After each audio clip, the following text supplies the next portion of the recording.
All right. Yo, what up? Push one in the chat if you can hear me.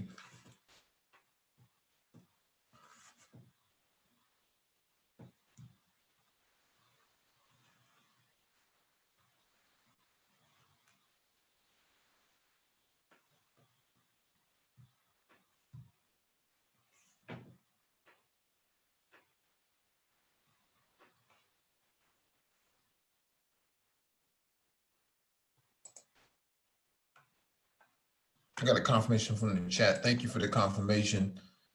Welcome back to the Black Brain Trust. This is episode 531, Black Car Talk. Please hit the like button as you come in, share the video if possible, hit that notification bell so you get all the updates from the Black Brain Trust and those posted on the community tab.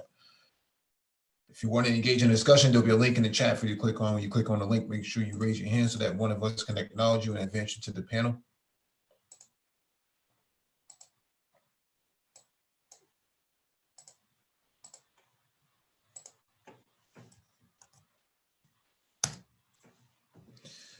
All right, man. Real quick, I just thought that we should have a discussion about this. We haven't had a car talk in quite some time, so I figured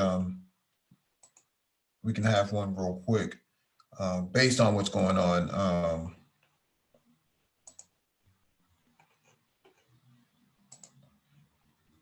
Let me pull up the first item on the docket.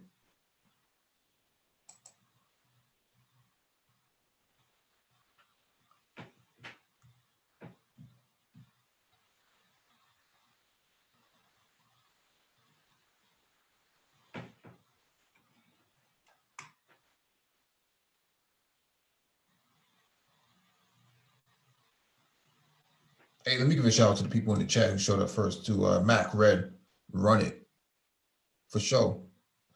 Woman of the Past, good evening to you. JD Orca, Shalom. Green Machine, peace to you, bro. Let's get it in, man. Let's get it in. Interesting stuff tonight to talk about.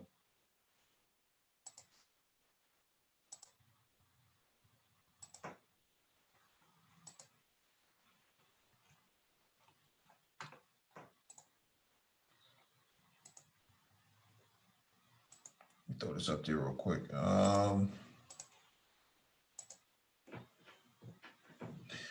right, this is from drive.com.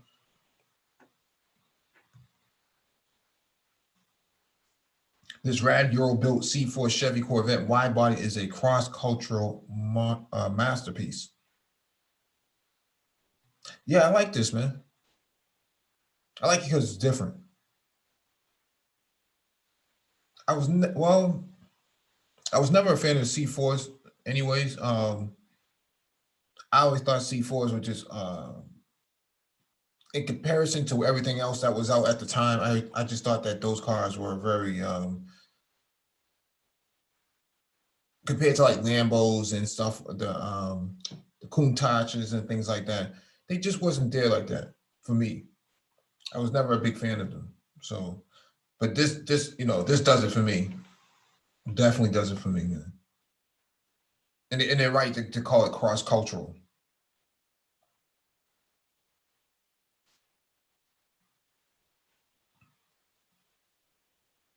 Craig the Tech Guy, what it do, man? And so this does it for me, man. I just like the flares, the louvers on the hood. I think that's a nice touch. Whether or not they're functional doesn't really matter. Keeping the stock lights on there, I think that's still dope too. Wide wheels, deep dishes,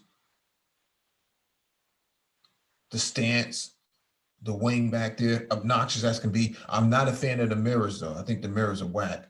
And I could do less without the stickers, but I get it though. Orange on the ambience, I'm not a fan of that. I think they should have went with something tinted, if anything else.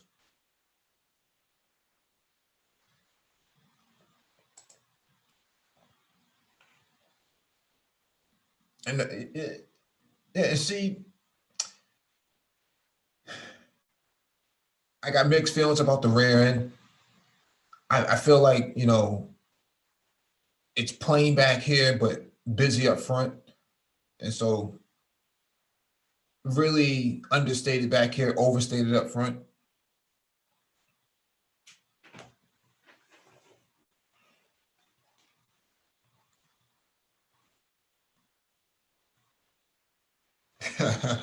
Yeah, man. Yeah, I like it overall though. I would still rock it. I would still rock it if I had the opportunity to. You know, someone gave it to me. Like the diffuser too. It's different, man. I like stuff that's different like that. Even though the color doesn't do it for me. I think if it was like purple or something like that, or orange or something like that, it would be even doper. I think that's an understated color.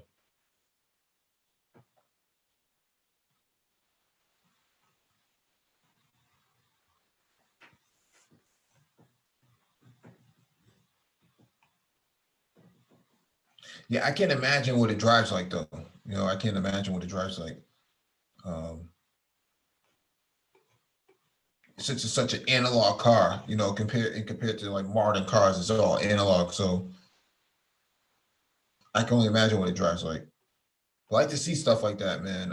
People not afraid to change the status quo and challenge the aesthetics on some of these cars. Definitely like it, man. Definitely like it. Let's see if anybody's trying to get in there.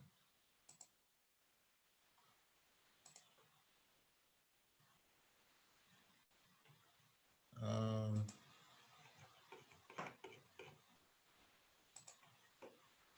yeah, let's rock with this real quick right here.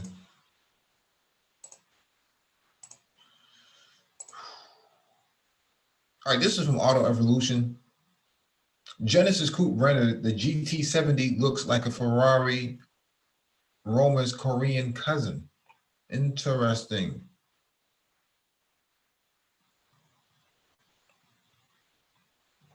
This is interesting. Let's look at the pictures real quick.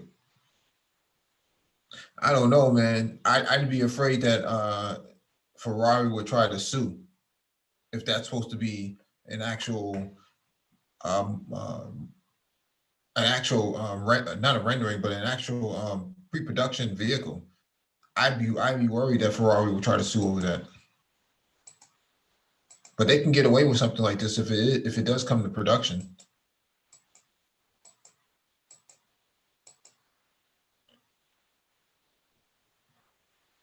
Yeah, this is tight. How can anybody knock that?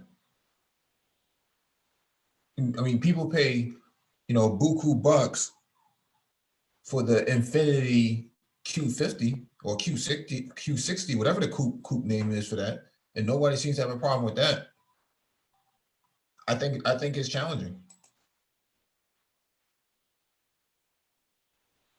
Yeah, the seats quilted, quilted leather stitch, baseball stitching on, or not baseball stitching, but exposed stitching definitely looks tight. Sunroof too. I'm feeling it. I don't see anything wrong with it.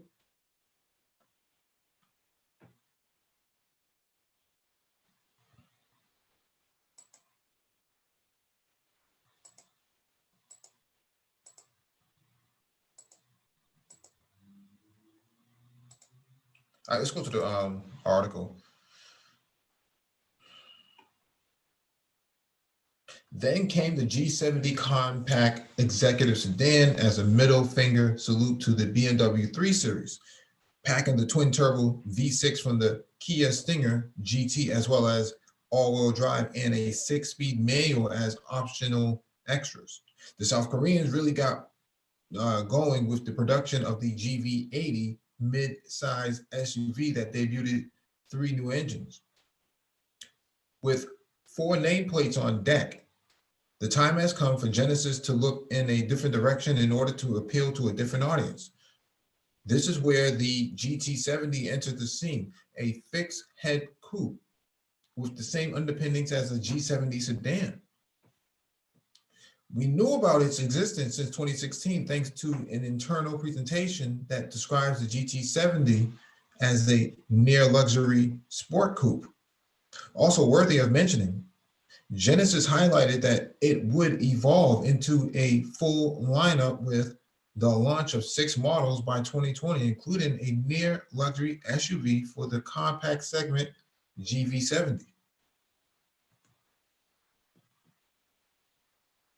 Turning our attention back to the GT70, Koo Ki-sung Studio of South Korea rendered the upcoming model with the G Matrix quad headlamps of the G90 and G80, as well as a few traits from the G70.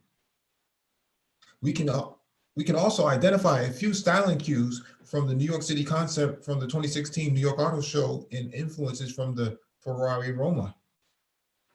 Considering how ugly of a grille the next generation of the BMW 4 Series will get, the Genesis GT70 certainly wins the beauty contest if the front end design will mirror this pixel's work. Engine options should include a 2.5-liter turbo inline four, a 3.5-liter twin turbo V6.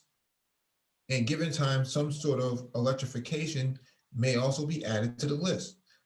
SmartStream 3.5T GDI is how Hyundai and Genesis refer to the larger of those engines. And in the GV80, the 6-cylinder plant is rated at 380 PS and 530 Newton meters.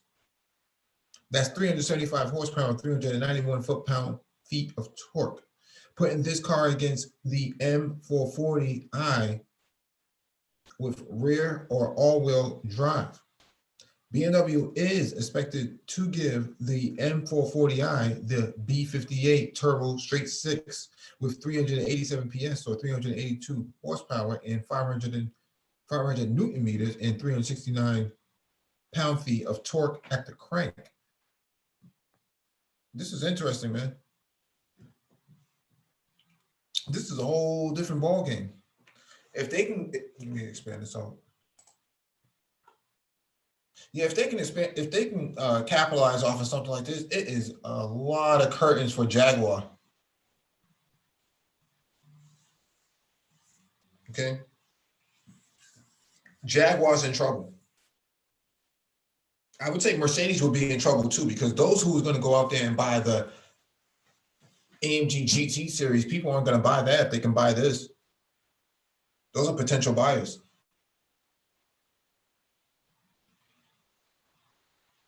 Okay. This is somebody else said in the chat, but this is definitely a Jaguar F-type sort of car. They took a lot of the styling cues. I would say that, I mean, let's be real. I think a lot of companies are going to have to borrow styling cues at some point. There's just no way around it. Okay. Everybody copied the iPhone. We all know it. Samsung copied the iPhone. Not saying it's good or bad, just saying it was a template for how to design a smartphone.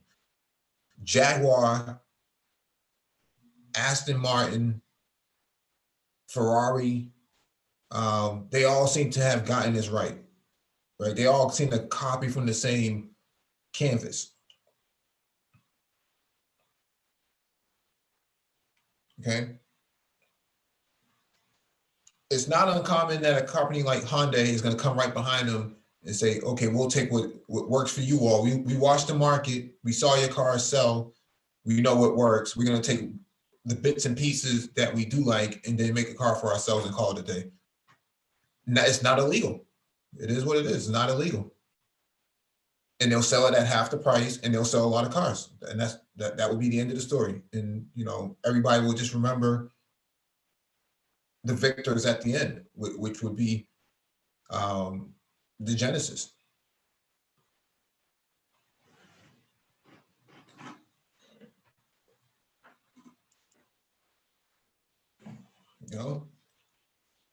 Everybody's still talking about, C8 Corvette, but this is a different class, man. I think the C8 Corvette has its place, but I also think that, the the Genesis GT70 right here, I mean, there's people who want that. People who are looking for the coupe. They wanted something different. They wanted something affordable. More than likely, if you think about the Genesis sedan, um, and they compare it to like a BMW 7 Series, and they compare it to a what do you call it?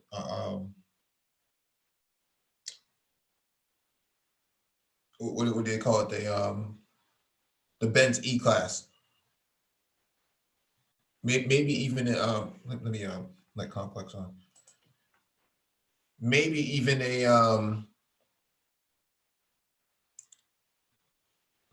yeah, definitely it's definitely an S class. But the point that I'm making here is that they are definitely undercutting the competition. Okay, they're undercutting the competition. Half the price, same silhouette, same sort of characteristics, and it makes you feel luxurious without spending a whole lot of money. That's what customers want.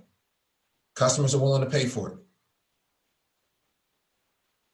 I think that Genesis got they got the right idea. I think if they can keep this up, that I don't know if that 4-cylinder is going to work all that well, but I think that definitely the 6-cylinder is going to work. It probably needs an 8-cylinder to be really competitive. It really needs an 8-cylinder.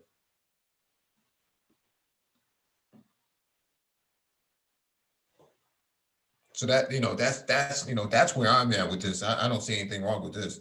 If they sell this for 50 bands, it's going to fly off the shelves. At least once the recession recovers, once the market recovers, yeah, these cars are going to sell,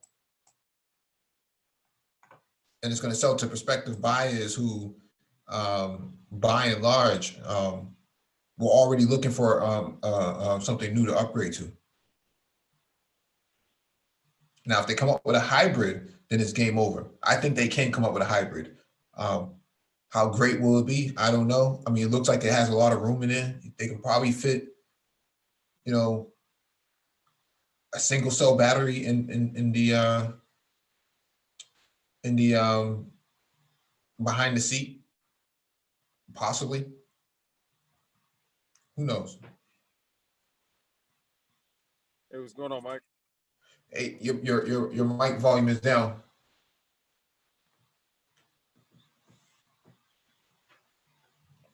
How about now? You can know. Oh, okay. What car was that you were just showing? The Genesis GT70. GT70. Okay. Very interesting. Yeah. What is it? A turbocharged 4-cylinder? So it's going to come in a 4-cylinder format, and it's going to come in a twin turbo 6. They're going to pull the engine from the Kia Stinger in the transmission. Yeah. I was going to say, I figured it was going to use that Stinger motor. Mm-hmm. Yeah. Well, you put that motor in there, I don't know. I think you got something, man, because that Stinger is dangerous, dude. Yeah. Yeah, Ray Clemens in the chat says he's a vet guy to the bone. That I'll buy that car and save dough over the C8 because of the price. See, the thing about the C8, because it's mid-engine now, it's rear mid-engine now, it's kind of hard to make that comparison because they're two different demographics. People who want the C8 were going to go for the C8 regardless of anything else that was out. They were never going to cross-shop those two cars. What they were going to cross-shop was the Porsche 911.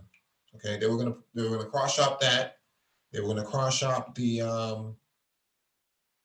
the Audi R8. That's what they were going to cross-shop with those cars, those three cars, and quite possibly they will probably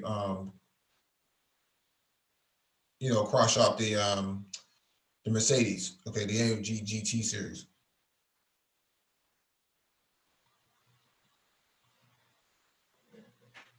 And so, the comparison, I get why people do make that comparison, but the comparison is not appropriate for the class that it's aiming at. You buy a C8 because it's rear engine, and you buy the Genesis GT70 because you don't want the Infinity Q60. You don't want the Audi TT. You don't want the AMG GT. You wanted something affordable and different. And that, customers like choice. That's what they like. They like choice, man. Yeah, and I caught the kind of like look at the I was out running an errand, so I caught the visual of the car. It's kind of like remember, like was it the Saturn Sky? Yeah. You remember? So it was sort of like I guess you can call it a sports car, but then again, it was also sort of like a compact, but then it was also it kind of had like a niche appeal. Mhm.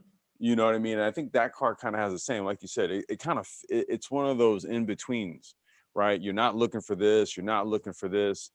It's the car that fits the thing that you're not looking for. Yeah. Yeah. It's an alternative. That's what, Right. it's an alternative. That's what people are looking for. The Toyota Super and the BMW Z, that those cars fit that category. So um, that's what it is. All right, let me get to this next one from CarAndDriver.com. Hyundai's mid-engine sports car will take on Supra and Nissan Z. Hyundai is developing a mid-engine sports car that is due to arrive in the next 2 to 3 years. Interesting.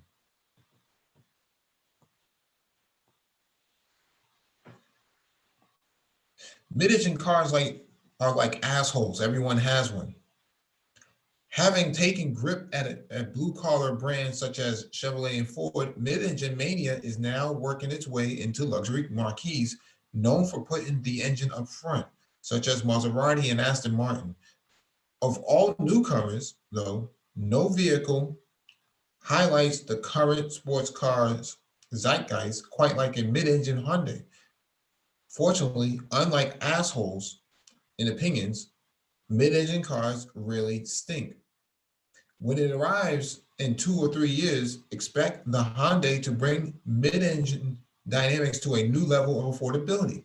That's the hope, at least. As we understand it, the decision makers in South Korea are still weighing whether their car should be a $40,000 Hyundai or a $70,000 Genesis. In our minds, there's no question. It's too soon for Genesis to challenge Corvettes and Porsches. But Hyundai's end performance sub brand will be hamstrung as long as it's limited to modifying the economy cars, family sedans, and crossovers. A proper sports car will validate both N and Hyundai. As an indicator of its intent, Hyundai recently stuck journalists behind the wheel of its RM19, RM for Racing Midship, a Veloster modified to carry a transversely mounted inline four between its rear wheels. Wearing a massive turbocharger, its 2-liter engine puffs out 390 horsepower and routes torque through a 6-speed sequential manual. So they took a TCR engine and tranny setup and put it in the back of a Veloster. Yeah, Wow. this is proof of a concept, not a prototype. The RM19 is laggy and peaky with hard-hitting shifts and a neutral chassis that will spin if you don't respect it. For the engineers, the RM19 is an opportunity to master the challenges that come with moving the engine to the back seat. If Hyundai does get the nod, the production car should be positioned to hang with the Toyota Supra and the next Nissan Z, although it may still resemble a Veloster. The car we're tentatively calling RM20 and will probably trade a handful of the RM19's horsepower and improved drivability. We expect the mule's featherly weight to carry over though. Our best guess is a 2-seat hatchback using an 8-speed dual clutch automatic transmission with specs in the ballpark of 325 horsepower and 3,300 pounds. If Hyundai can inject a similar combination of poise and character into its mid-engine car as it did the Veloster N, we just might be looking at a poor man's Porsche 718 Cayman. Wow. Yeah, that's interesting. Just make a mid-engine Veloster. I see. It will be hard to sell, mostly because there's no market for it.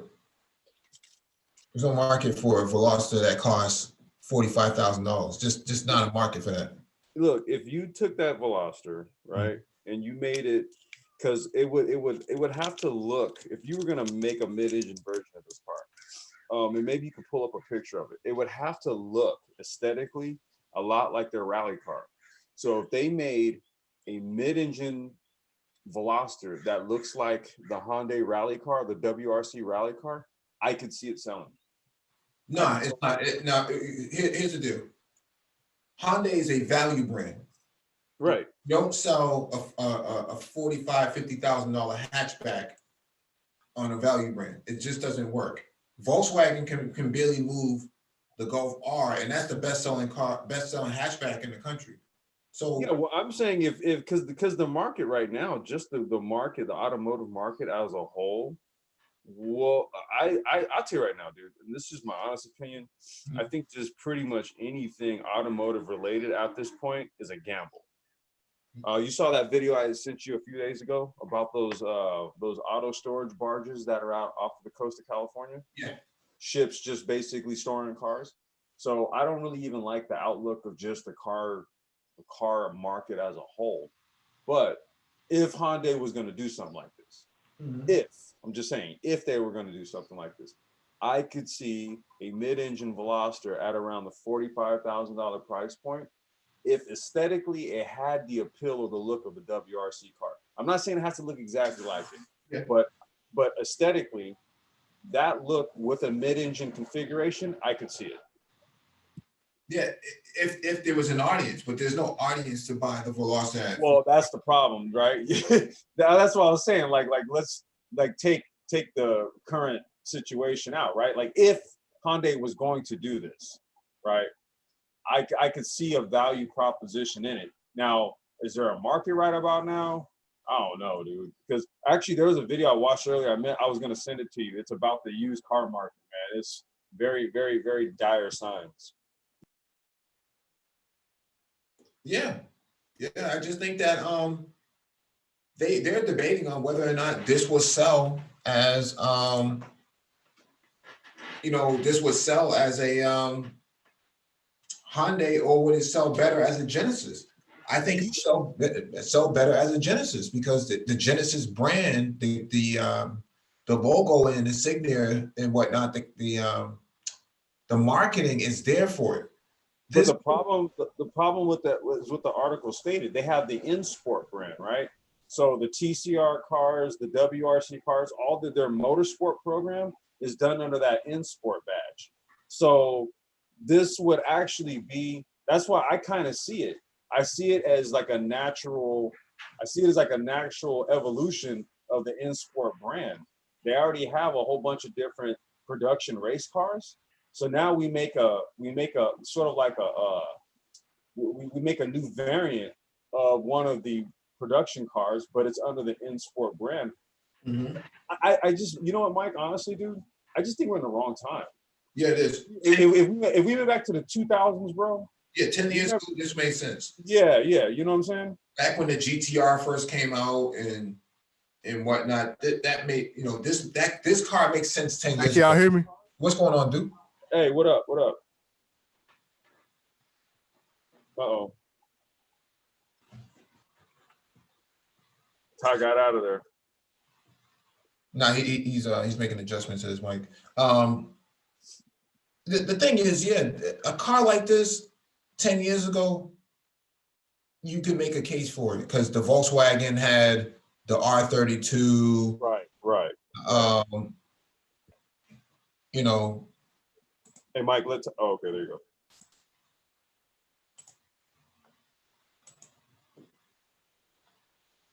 Yeah, Volkswagen had the R32. Honda had the Civic SI-R, I think at the time. The Civic Y'all SI. hear me? Yeah, what's going on, dude? Yo, yo, Yeah, I think you got to update your Zoom client. Make sure you update your Zoom client, Ty, if you can hear us. Okay, I'm back. yo. Okay, I can hear y'all. All right, what up? What up? I just tuned in. I'm chilling with my son right now. I'm listening in though. All right, all right. What up, little man? Yeah, because you can do something right with this car. Maybe in Germany, they'll spend the money on a hatchback. In America, that's a hard sell. That's such a hard sell. It doesn't matter if it's mid-engine; it's just a hard sell. Plus the branding of Hyundai, hard sell. It doesn't work very well. And so, unless they put it in a movie like the next Fast and Furious or something like that, that would make it move. But outside of that, hard sell, man. You know what I mean? Hard sell. Hey, what's the deal with this? Is this some kind of rear engine setup or something? Yeah. It's the mid-engine. What do you call it? Veloster. Oh yeah, Turbo 4-cylinder. they needed that. You know that the Veloster. I love the interior on those. Yeah. Yeah. So with this will be like a game changer because we're looking at mid-engine that's not a roadster. Mm-hmm. Right. Yep. That was my thought. Yeah. But I just think the market, the car buying market for this type of thing, Mm-hmm. I don't know if we're there with it anymore. I don't know. I don't know. I don't because the Civic Type R was a failure in my point of view. Like, Oh yeah. Dude, pretty much any car at this point right about now, unless it's like a car that's in high demand, pretty much any car is a failure right about now. And I don't think so. The hype behind that Civic Type R would have been nuts if it was all-wheel drive. Yeah. That's the biggest problem it had. It was because it's going up against the Subaru for the same price.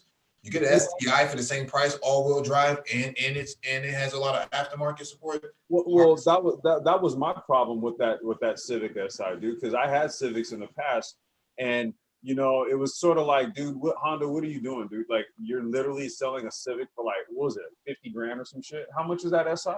No, it's a Type R, not an SI. No, I'm sorry, the Type R. How much was the Type R? Oh, it's about 40 grand. Yeah, bullshit. Really? Yeah. Yeah, so I mean, I'm just saying, dude. Like, for all that, okay, we may as well start talking STIs and other types of cars. Like, I'm sorry, dude, but as soon as you get 32 and up on a Civic, man, come on, man.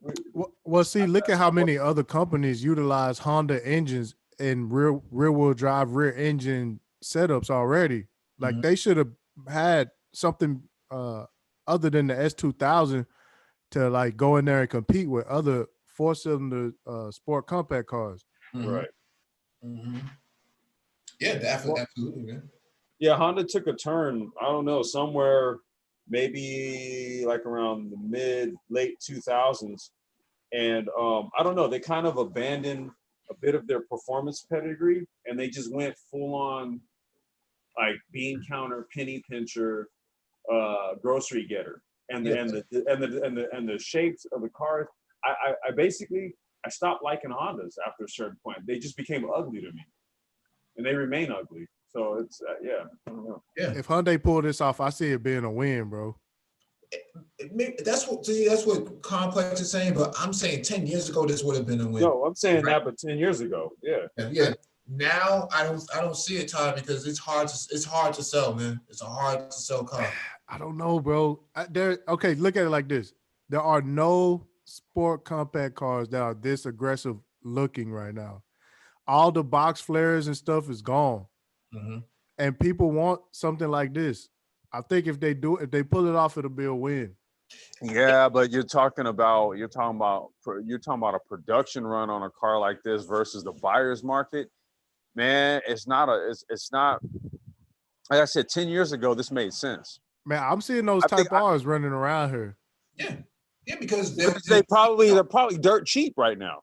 No, they're not. They're still selling that sticker price. But the thing is, guys are looking at this and they're saying, why dump my money into a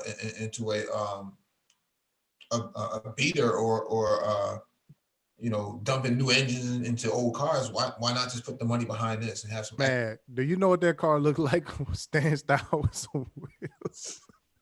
I already told you, man. If you look at if they inspired this car aesthetically on the WRC car, I really do think you will get some buyers. I really do. I'm with you, Mike. Though this dude 10 years ago was the perfect time. Yeah, Right, 10 years ago was the perfect time to bring this car out. Like now, you'll get buyers, but it's just not a car buying market anymore, man. Well, not a Hyundai $50,000. Well, especially that. Not especially that. Yeah. I mean, putting Ken Brock behind it or something like that and moving it by that, through that name. Yeah, they could probably a few thousand of them. Yeah, they could probably move a few units. Like they'd have to come up with some clever, I don't know, they'd have to really think this one out, dude. They'd have to go super niche. Yeah. I like the idea though. I just don't know if it's the time. Yeah, Do they got some other angles of that car? Nah, this is just a prototype. Yeah, that's the because it's in the InSport sky blue color right there. Yeah. Hey, Mike, can you pull up a WRC photo of the Hyundai? It's not the Veloster, it's the other one. I think it's the i30. Yeah, that's a different car though. It's the i30 or the N30. I mean, I'm just saying, like it take aesthetic cues from that car because they have a similar shape, but it's the aesthetic look. Like if it's mid-engine, man, and it looks like, remember those old school Renault Clios that had the wide rear fender flares and shit. Okay. Them old school Renault Clios. Man, I mean, yeah, if you go there, it makes it, you see it, then it has like this very unique, like you don't see anything else like that out there appeal.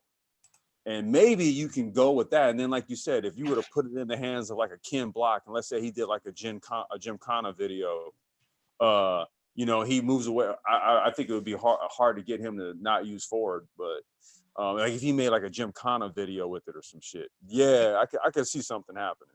I could see a little traction happening. Yeah. Yeah, that's the TCR car right there. That's the N30, I think it is. Yep. Let me jump to this last one. Actually, this next one here.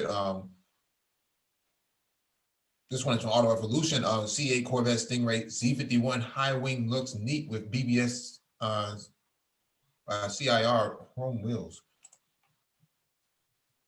Yeah, that's tough, dog. Let me see. I gotta tell y'all, man. Yesterday, I seen the C7 Z06 next to the new Corvette. Oh boy. That new Corvette looking clunky. Hey, I'm sorry, bro. The C8? Yes, bro. The C7 next to it. I know it's a lot of hype behind the C8 right now, but man, I'm not. I told you, dude, that C8, it only looks good from certain angles, man. I'm not. I seen them next to each other in real life, bro. That C7 is ovular. It's ovular and it has fluid lines. It makes sense.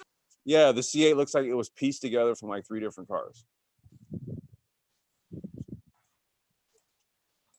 Yeah, but with the BBSs on it, man, you can't really knock it, man. This is tough, dog.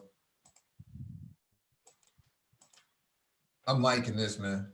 Man, and then in real life, I seen it. That scrunch down back part, bro. It's hey, look, hey, I know everybody into the CA, but man, no way, bro.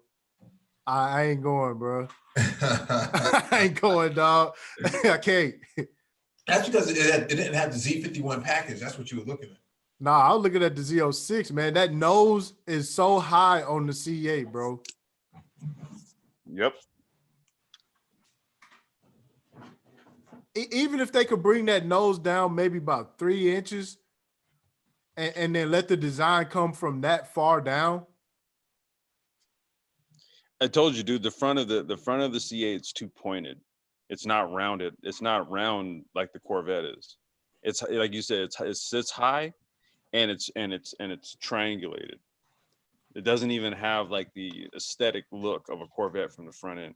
Well, yeah, all the front body sits too lines high. should have started from the front being real low. For low, exactly. The All the Corvette body is a lines low- start up high in the front on this car. It's Look at clunky it. looking. Look how high the rear fender lines look. The rear quarter panel. Look how high they sit up. They're at the same height as the front. It looks like a Camaro.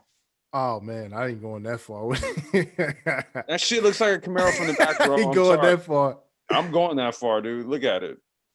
Yo, why is it in the BBS factory? What's going on with that? Because it's got BBS wheels on it. Those what are they called? C8R. Yeah, but why they go chrome with it though, man? Ugh, come on. That's not a true mesh design. I don't know. I wouldn't have done it. Those look like some AVC wheels or something. Shit. I'm not going. I'm pretty sure some high quality shit, but the look, you can't beat a BBS. Got to be a mesh for me. It's a chrome look, man. That's the problem. Yeah, chrome wheels is out. Yeah, you could have went with a matte, like a matte black. Yeah. Hey, Daddy.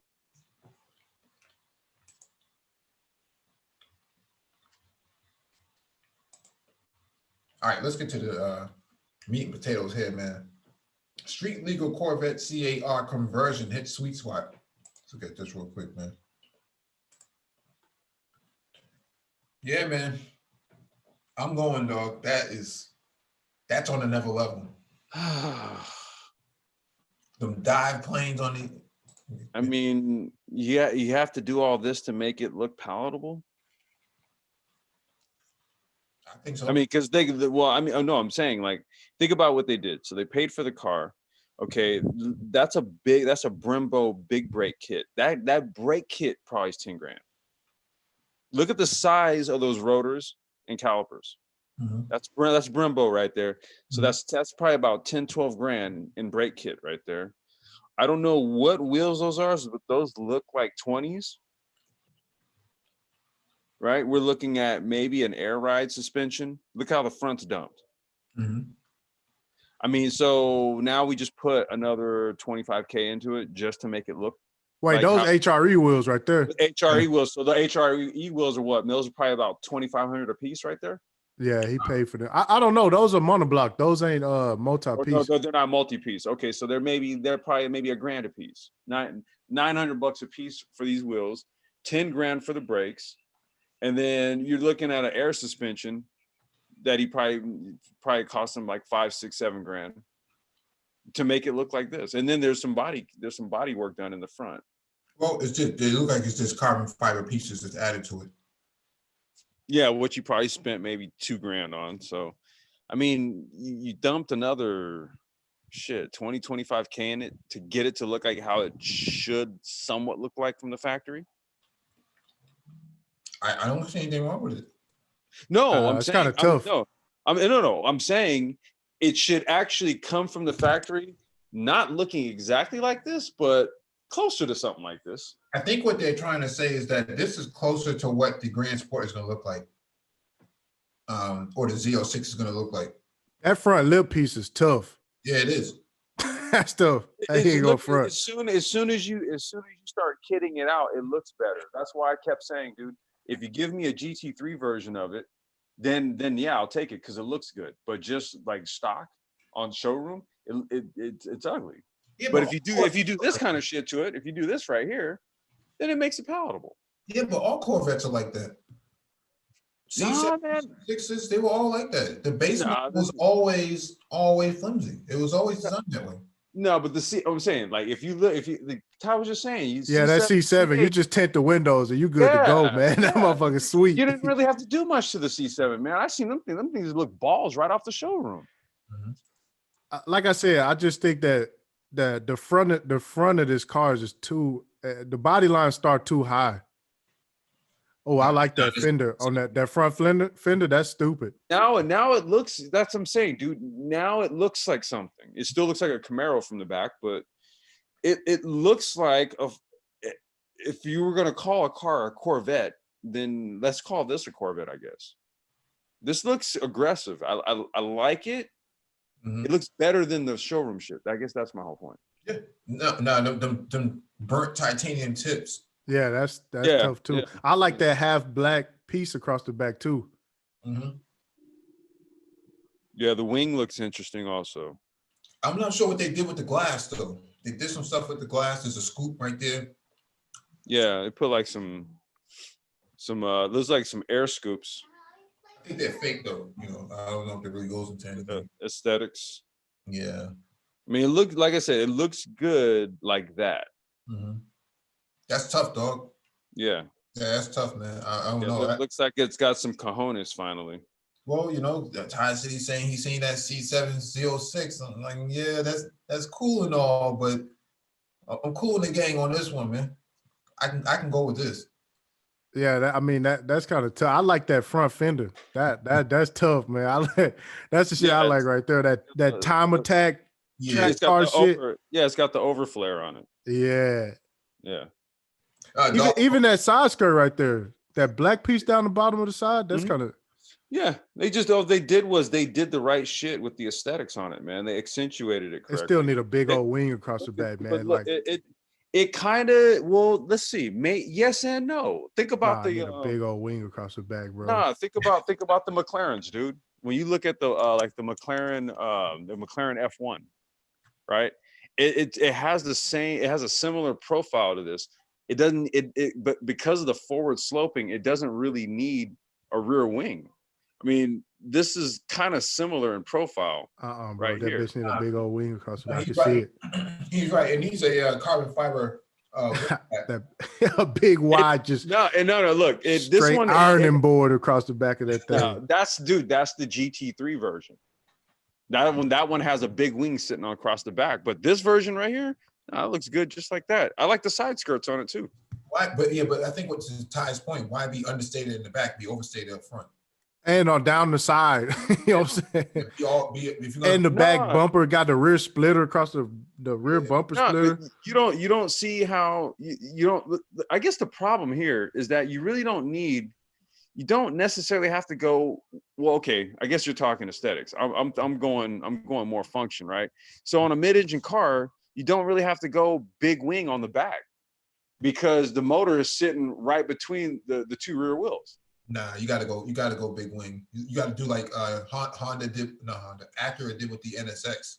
If you look at the NSX, the new one, the carbon fiber optional wing on it is what Tycity's calling for. It's like a long tail on the McLaren. I'd have to see it on there. I mean, this looks. I mean, and I'm giving this is a stretch for me because this is a C8 that's actually palatable for me. I'm actually looking at one that I say, okay, this works. So, you know, I'll take this. Like that wing across the back. I don't like that wing. Yeah, I don't like it. That's the factory wing. I know it doesn't work. Yeah, it doesn't make sense to me. Yeah, it don't work. It's too understated, man. Too understated. They got a mustache like a yeah. Yeah, I don't like it. Let me pull up this other one right here.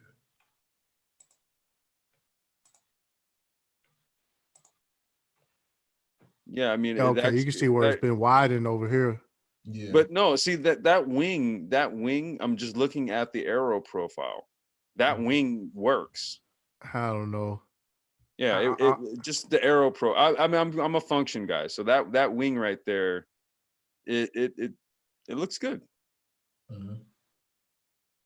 Yeah, I don't know. I think it should have either started way more forward and then came back up like a spoiler or more like a duck bill, or just a big wing. Yeah, but do you see the contour of the rear wing? Do you see how like there's like the on both the left and right sides, there it sits up higher than the middle part, okay? And then the middle part kind of has like a little flap where it actually just directs the air right up over it, versus on the other sides of it, there's holes, right, where the air actually goes through it. So when you look at the contouring on the roof line and then the rear window, there's like an air channel. That air channel, there's like a channel that goes right through the middle of the roof line, right over that small little part on the wing, and then on the opposite sides of that little flap there, the air goes actually through there. So it's actually channeling a lot. I can see how, from a fluid dynamic standpoint, this small little wing actually does a lot of channeling of air on the rear of the car. Like I said, you don't need a whole lot of rear wing when the motor sits right between the rear wheels. Yeah, it's not channeling any good looks. That's what I'm complaining about. Yeah. Because if anything, it should have like the McLaren 600 LT wing on it. Can you pull up the McLaren F1? Dollar will ask a question in the chat. He asks, do the doors swing up? Nah, the doors don't swing up on these, man, unfortunately. Open. Yeah, that would blow the industry right out of his shoes, man. If the door swung up, man. The hydro door. So the McLaren needed a wing too. Yeah. Which one? The F1. No, it didn't. I seen when they put a wing on. I remember the Koenigsegg, they did want to put a wing on it, and then they put a wing on it, and man. Yeah, here we go right here. You affect you, but I mean, again, you're gonna affect the function of it. You don't see the real functionality of it until you really hit high speed. On a car like that, you're not going at high speed. Man, at I think what is it at 83 miles an hour? Actually, it's less than that. I forgot what the miles an hour is, where you can actually begin to detect the downforce. Yeah. It's not that fast. Yeah, so this is the wing that I was referring to on the 600. It's small. Look at it. Yeah. Well, it's double. Let me see if I can find it. You look at any mid-engine car, they don't need a wing. Look at Ferraris, look at Lamborghinis. They don't need a wing, bro. They don't need a big wing. No, I think what Tycity is saying, to complete the overstatedness of the front, you gotta complete it in the rear too, and having an understated rear. Yeah, that look like a base model spoiler. Yeah, that's probably you're not going to find a bigger wing on these cars. That's what I'm telling you, dude. On a mid-engine car, you do not need a. That's why you don't. No, he's right. No, Tycity's right. There is a bigger wing for the C8. I'm not sure what they call it, but there's a bigger wing that goes on top. There's a bigger one.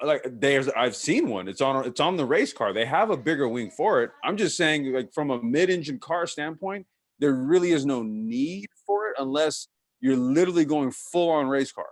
There's really no need for a big wing on a mid-engine car, because the wing is there for downforce reasons. But if the engine is oriented right between the rear wheels, you have the downforce by virtue of the weight displacement.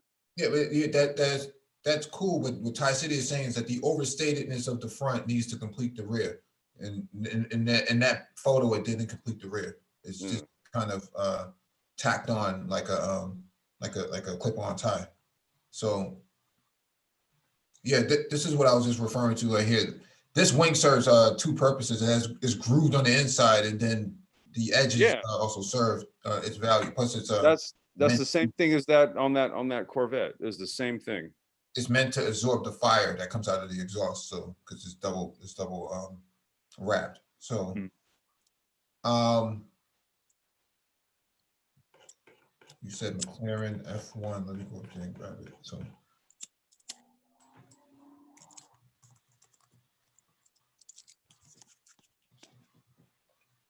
Yeah, this is what Tyson is referring to. It's obnoxious. If the front's going to be obnoxious, the rear got to be obnoxious too. Yeah, that doesn't look good. That looks way better without it.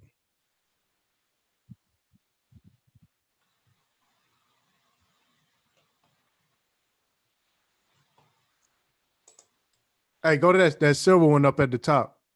That front profile for the silver one. Let me see where it's at. Nah, I think you passed that right here. It's that one right there on the bottom right. Let me see. Right there, that one right there that you got on right there. That one. Mm-hmm. Yeah, click that one. No, underneath that one. Uh-oh. Damn, 19 million. Dude, 20 million. Jeez. God damn. What are you saying, Ty? No, that's that one. The picture underneath that one. Right? The one that you have up already underneath it. Bro, Yeah. $20 million? No, to the left. Over here. Right there, underneath it. To the right. Yeah, that one. Look at that profile with that spoiler, bro. That shit's sick, bro. Yeah. Yeah, I feel where Ty's coming from. That shit's sick, bro. Hey, dude, pull up the GT3 version of the C8. I feel you. You mean the C8R? There's no GT3 C8R. No, dude, the GT3 race car. If it has it's a C8 with a big wing on it. Like I said, in full race trim, it looks right. But if it's not in race trim, I don't know. I couldn't even fit in that thing. No, you couldn't, Ty. Just where you No, I remember that was the fastest production car in the world, bro. I had a poster of this car. You drove. Man. You drove it in Need for Speed, right? Absolutely. Absolutely. You got to go back to the battles between this car and the Porsche GT1. Mm-hmm. Back during like Le Mans, Spa, all those things like during like the 95, 96 FIA GT series. Yeah, and Mercedes came with the CLK GTR. Yeah, the CLK GTR, man. Look, that was like the time, man, when I was following all these cars like heavy, man. It was just all of them were dope, man. We won't never see that again. Nope. Nope. That's why. Yo, look at the real gold lining. That's why it's selling for $20 million, bro. Yeah. You won't ever see that. Them CLKs, that CLK GT, that CLK GTR you talking about? You know how much that thing sells for? I don't want to know. Yeah. That Porsche GT1 that we were talking about, you want to know how much that thing? Because they only made like 20. I forgot how many variants. They only made enough to homologate the cars to race them. That's why the F1. That's why it's worth so much. BMW M-Power. Interesting. Yeah, I mean, it's got real gold lining the fucking. I never seen a shot like that where the gold is like reflecting off of the exhaust like that. Yeah. Look at that single monocoque with two passengers on each side. Passenger on each side. Yeah, it's a monocoque frame.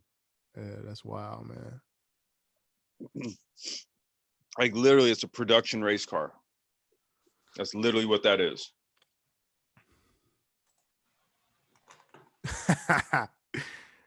Yeah, man, and it's old. That's like what? What year is that? 25. It's 25 years old, bro. In 1994. I'll still pull up in that bitch. I wouldn't take it out though. You would take it out? Nah. That's shit.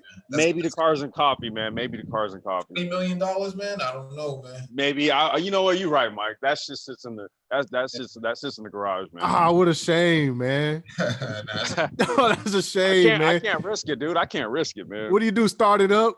Nah, yeah. Every now and then, just start it up. Yeah, that's all you can do. That's it. That's all you can do. Yo, you got to make that an occasion too. You got to have the cigar, you know what I'm saying, with your scotch or whatever you're drinking, and just like start it up and just walk around it. That's female. Yeah. Go ahead, Red. Let her talk. Let her rev. Let her talk. Let her rev. Yo, look at that big windshield wiper, bro. On a wiper, yeah, that's just sick. I told you that shit, that's wow, that's literally the race car right there, man. They just made a turn signals. They put turn signals on and a fucking interior and an interior, bro. That's all they did, dude. Literally the race car right there.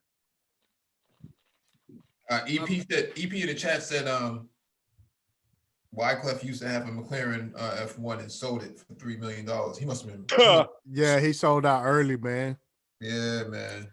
I think Dr. Dre had an F40 and he sold it early. Oh, he had a few. He had a Ferrari 348, I think, too. I think he totaled that thing, but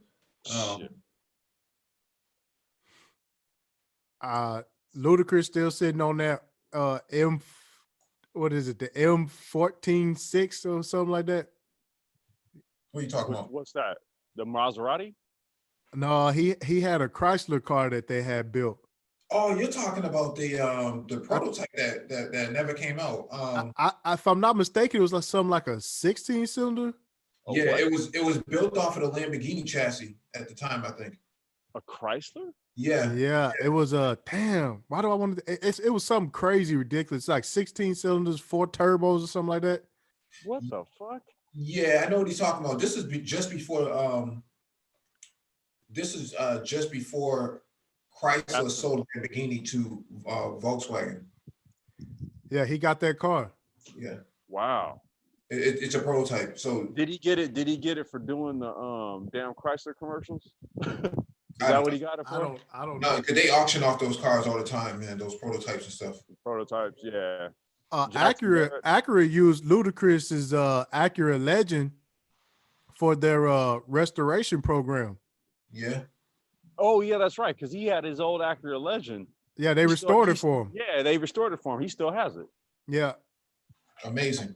Yeah, he kept it. He's like, that's the thing about Luda. He literally kept his Acura, dude, that he had been driving around since he was in college. And, Yeah. and go ahead, Tom. Nissan just started their restoration department too. So all the Skyline like quarter panels and stuff like that.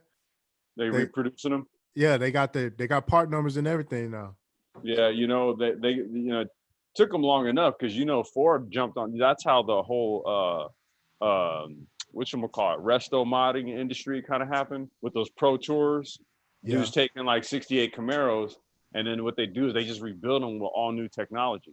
Yep. And then what they did was they just Ford licensed out the manufacturing of like the chassis and everything. So now you got these third-party shops that are they got the molds, and they're manufacturing they're licensed production parts.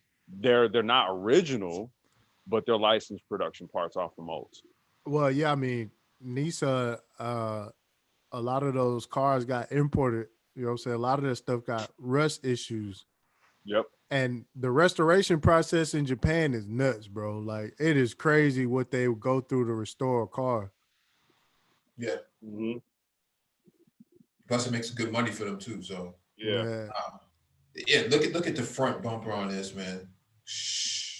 Oh, now that I'm looking at the front, I don't think the rear is understated. I think the front is overstated.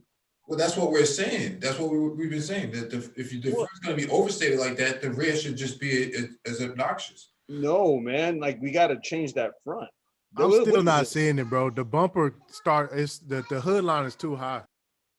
Well, I mean, okay, now that I'm getting a good look at the front, I mean, good God, look at not the side, not like on the headlight side, the very middle of the front of the car. Like, why do we need that huge? Why is our mouth open like that? That's what the your radiators are. I think it has 12 radiators on it. 12. I know it has some behind the on the rear panels, behind that scoop back there. Yeah. But yeah, they have multiple oil coolers and multiple coolant. I remember reading that. Yeah, it's like 12 of them on it. That's not uncommon though.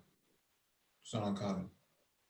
So now what you put a big wing on the back of this, and now we've got yeah, you need it. Yeah. Now we've got to write. See, because here's the thing. What I see is with that nose being so high like that, a higher wing will bring everything else lower. Like when you look at it, I'm just talking about from an aesthetic point. Yeah. That wing will bring everything down. Like, because I don't know. These body lines are way too high. Well, I do. Are they supposed to be high though for a new car? I mean, Man, around crash safety standards with a low. Yeah, I know it's hard to design around it, but I mean that nose. Damn, they could have left the headlights up there, just brought the nose down maybe like 2.5, 3 inches. Mm-hmm. And all the body lines would have started down here and just start flowing around the wheels and stuff. But I mean, just look at this, right? So that body line off of that front bumper is right there. Like it's almost at the top of the damn wheel.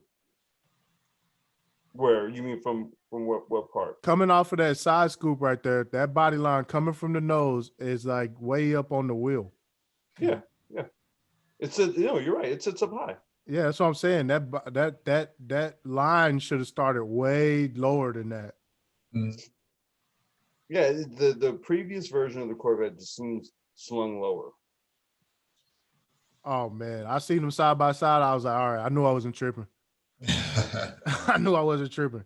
The new Corvette clunky. Yeah, they said it's going to change next year though. So Damn, already? yeah, there's a design refresh going in late next year. So this is, I'm still feeling this. I still think it's tough. Yeah, SEMA gonna be Corvette C8 Corvette heaven this year. Oh, yeah. No, no. Yeah, ain't a lot of people messing with these, man. You know, I had sent you that text, Mike. You know, Rob Dam is putting a rotary in one. Yeah, he bought one of the first wrecked ones. Yeah, he got one of the first wreck ones, and now they're gonna throw a rotary in it. These guys don't be waiting for nothing, man. Nope. Yo, they got to keep the views coming, man. Yeah, man, you got to be the first. Yeah, Crazy. I'm a rotary guy, and I wouldn't put a rotary in. Well, the interesting thing about it, Ty, is that there was actually, so when they made that experimental mid-engine Corvette, was it back in like the late 60s, I think it was. Yeah, there was a version that GM made with a rotary motor in it. That's where he got the inspiration from it. GM has a patent on a rotary motor, and it's called the Aero something. There was an engine that they patented, and it was a rotary engine that GM had. And when they developed that mid-engine Corvette, they put that rotary motor in it. yeah, I remember that. No, so Rob they can't find that car. It's funny. I think they can't.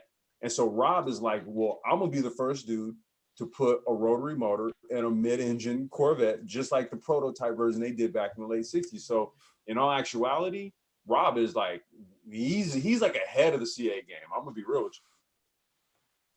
Go back, man. He's reproducing a prototype that you can't even find, bro. No, that's nasty right there. Yeah. Whoa, that is cold. You like that, Ty? Yeah, that's sick. That's sick. Yeah, I love it. That rear wing is like I could dig it. Yeah, it's resto mod right there, man. Yeah, I could dig it. That's kind of nasty. I could dig it. See how low the front end looks?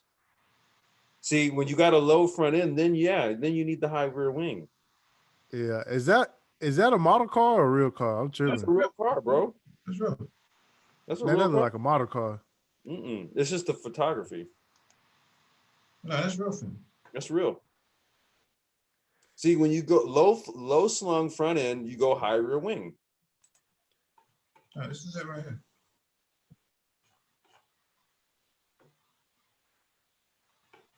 I was never a fan of C4s, man, but this sold me, man.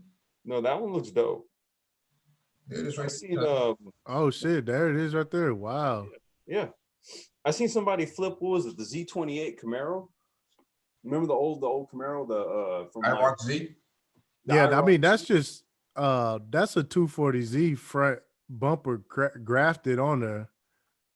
But it was executed right. All the lines worked. Yeah, it looks like a 300Z from the front. That rear wing is nasty on there, man. Dude, I can dig it. High rear wing works. I can dig it. Oh man. High front end, and then you have an even higher rear wing, then the car's gonna just look real weird. Mm-hmm. Yeah, with these Advent ones.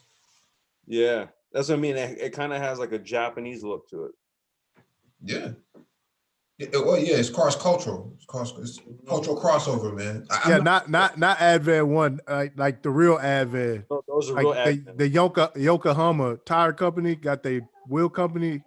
Advent, right? Advent, yeah, that's what those are. Right. Yeah.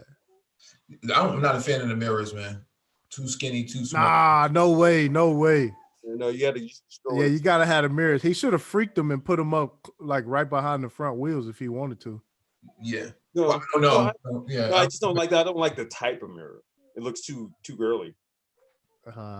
It's out of place on the rest of the cars. No, Right, I'm going. exactly. No, we here. That's it. We're nitpicking, bro. It's just the mirrors. Wow, where you find this at? This is Bob Jork. What country is this? Probably Scandinavian or some shit. Yeah, it's definitely European. Yeah. Only Europeans would do something like that. They would take that. I don't And know. make that. Japan. Well, then the I could see Japanese, something like that it's in like, Japan. It's just like, what's it call it? Smoking Nagata, Rawo built. Oh, don't play that. Don't play that. Don't play that. Yo, I had to snip out a section of my video the other day, man. We was watching that Aston Martin Vulcan go around the track. Okay. And yeah, YouTube told on me, man. I had to snip that whole section out. No, what it is, Ty, man, is they have things embedded inside the video, like music notes. Oh, okay. Right. And, So and your algorithm picks that up that you're playing it, and they want their cut. So what, you have to not play the sound? They're gonna tell you that they're gonna clip this out. That's what they told Tycity. Hey, hit that rear view right there. Man, that is sick, bro. Yeah, man. You know how cheap these cars are? Yep. Like, man, maybe $3,000 tops. Yeah. If you find them, dude, they're like, dude, take this shit. That is sick, man. These still hold their value. They still hold their value pretty well. Especially That is now. sick, man. Yeah, I'm liking that, man. I'm liking all of that. Yeah, man. That's sick. All debadged too, just the way it should be. See, that's stance right there. Stance minus the bullshit camber. Yeah, that's how it's supposed to work. Right. No, I think it's on air. I think it's definitely on air. What? Air No, I don't think it's on air, Mike. No, that looks like that shit's on some ponies or something, bro. Yeah, it's on. It's definitely it's not on air. Maybe, I don't know. Let me see. What did it say it was lowered on? I think I was reading it. It was about to say. The way it's sitting, dude. The way it's sitting, that don't look like it's on air. Yeah, Tycity's right. It came from a Nissan 180SX. Yeah, I know that body. Kit is popular. Front end, the lip. Yeah. Whoever thought of that, man, they got that shit right the first time. Yeah, they seen it. Yeah. You gotta have the vision to put this together. I like those hood vents, those black hood vent pieces. The movers up on there. Yeah, that's tough. Yeah, he acted a fool with that. That's real tough. Yeah, man. That model Corvette reminds me of Barbie doll for some reason. Because they made a Barbie Corvette out of that. Yeah. That was the one they used. Yeah, it was a C4 they used. You used to put her right inside of it with Ken. Ken was select back then, man. Yeah, Ken was select. Ken was select. Had the beach house and all that shit. I'm gonna have to go look up some C4s, man. I'm on some C4s. Oh, look at you. Yo, Currency got one. Oh yeah? Yeah, Currency got one. That thing is ugly. I love those engines though. The LT what are those? LT1. Yeah. That spider intake manifold. There you go. Wow. Oh, what year was that? That was what, 1994? I think those ran from like 89 to like some of them they had that split fire induction shit. No, that was TPI. That's what it was. Not LT1. It was TPI, the tune port injection. That's what those had.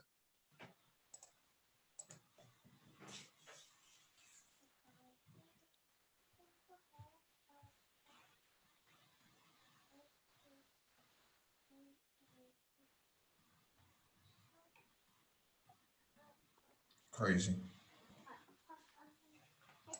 There you go.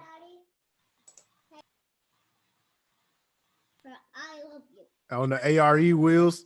That one's got a body kit on it too. Yeah.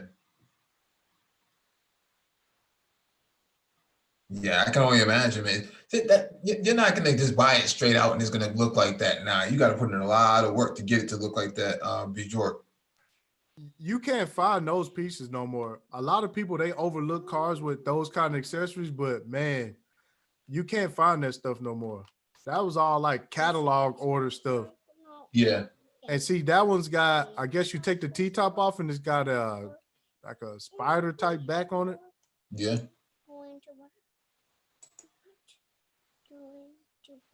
Oh yeah, that's definitely some 80s shit right there. Yeah, you ain't finding that shit. Look at that back bumper. Yeah, you're not finding that. Greenwood? Is that what it says? I think so. Yeah, sometimes you find a car like that and the body kit is worth more than the damn car. Yeah. That's what keeps the value up on it. Wow. How much they want for that one? 9,000.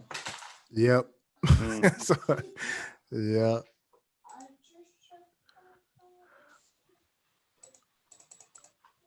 Yeah, those ARE wheels with the kit.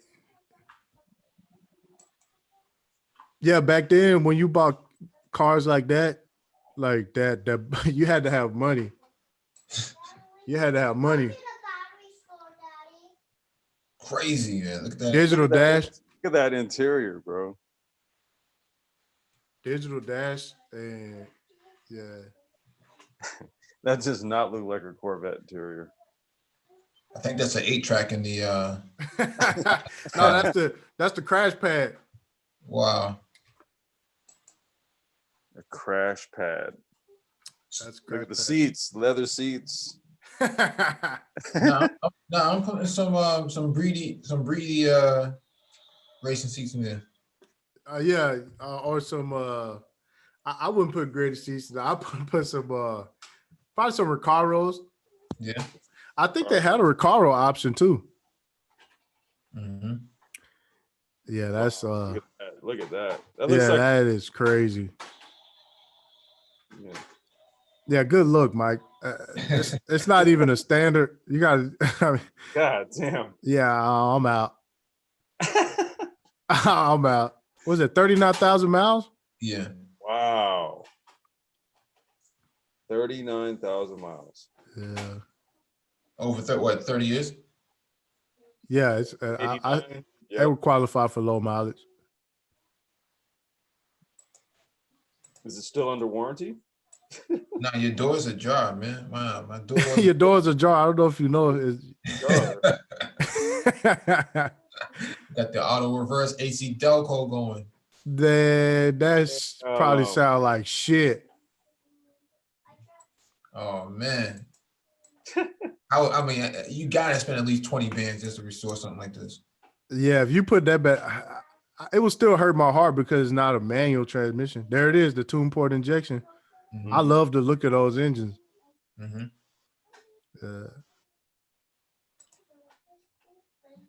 Yo, deep down inside, Tycity is really got his redneck on, man, when it comes to these American jump offs. Yeah, man, it's just like that's the hood part, bro.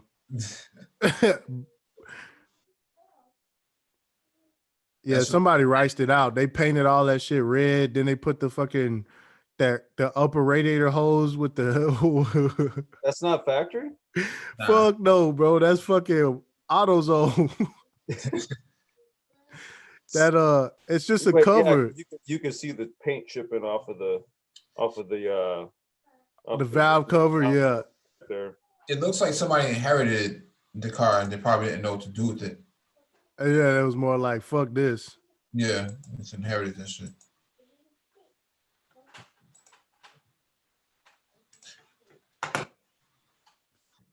Another one of those, man, because I'm liking that Bjork, man. That shit is sick, man. That blue shit is sick. But you can always convert it from automatic to manual though, Tycity. Yeah, it'd be fairly easy too. Really? But it's hard to find manual transmission with these. Was there any trucks or anything that may have had them? Maybe the Cyclone. Well, it's small block Chevy, so I mean, Yeah, I mean, even this, but even, well, you could yeah, go all the way up into 2000 with a manual transmission. right.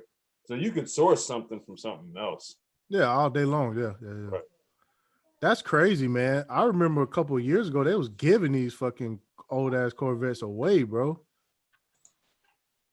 Well, every time they come out with a new Corvette, the market for all the other ones, man, kind of shifts.